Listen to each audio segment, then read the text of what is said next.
White House staffers have given Joe Biden a detailed guide on how to move around during public appearances. The book instructs Biden on how he should enter and exit venues ahead of planned public events. The document has been created using large, easy-to-read fonts as well as pictures and visual aids that show the entry and exit points at any given venue. It even shows the exact location of the podiums he's expected to speak from. Biden staffers and other White House officials have severely downplayed the instruction manual, suggesting the guide only contains basic approaches critical to the work done by any president. However, many people who have organized such events said that they were surprised to see such a basic guide and that they don't believe experienced politicians should require such instructions. At 81, Biden is the oldest US president in history and has long been the subject of discussions around his mental sharpness. The commander-in-chief has been heavily ridiculed for making a string of blunders on various occasions, including the disastrous presidential debate with Donald Trump. Making sure that we're able to make every single solitary person eligible for what I've been able to do with the COVID, with dealing with everything we have to do with, look, if we finally beat Medicare.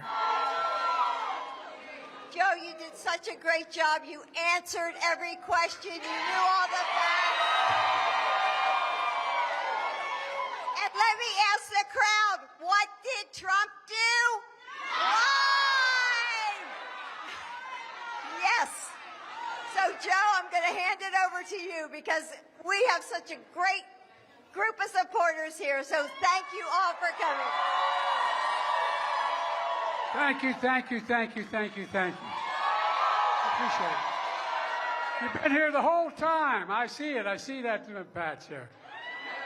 Look, folks, you know, I shouldn't say this, but my brother always uses lines from movies. There was a famous movie about John Wayne, and he's working for the northern military, trying to get the Apaches back in the reservation. And they were lying like hell to him. And they're all sitting on a bluff. And John Wayne was sitting with two Apaches. And one of them looked at John Wayne and said, "These guys are nothing but lying, dog-faced pony soldiers." There is some movement, and I don't want to, well, maybe choose my words. There's some movement. There's been a response from the opposition, but yes, I'm sorry, from Hamas, but it seems to be a little over the top. We're not sure where it is. There's a continuing negotiation right now.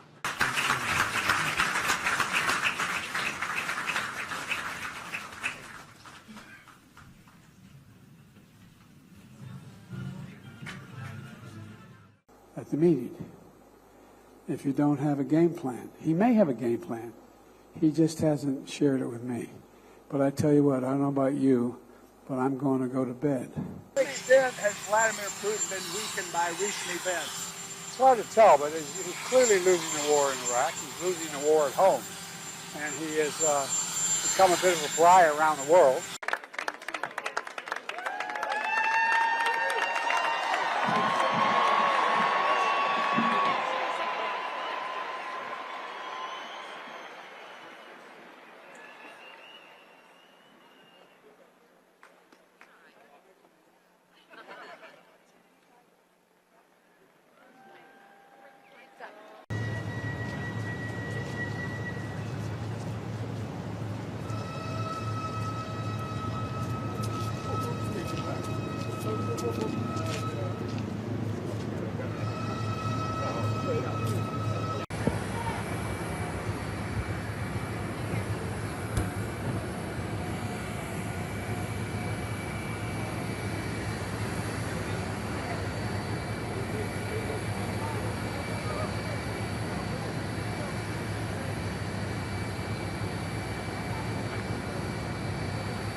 Good afternoon, everybody. Hello.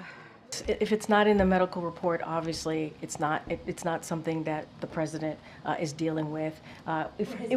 Well, I can tell you this, just going back to Parkinson's for a little bit, so to give you some answers here, has the president been treated for Parkinson's? No. Is he being treated for Parkinson's? No, he's not. Is he taking medication for Parkinson's? No. So those are the things that I can give you full-blown answers on, but I'm not going to confirm a specialist, any specialist that comes to the White House out of privacy.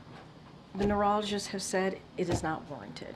The president himself, he said it today, he said it multiple times, and the doctor has said this. Everything that he does day in and day out as it relates to delivering for the American people is a cognitive test.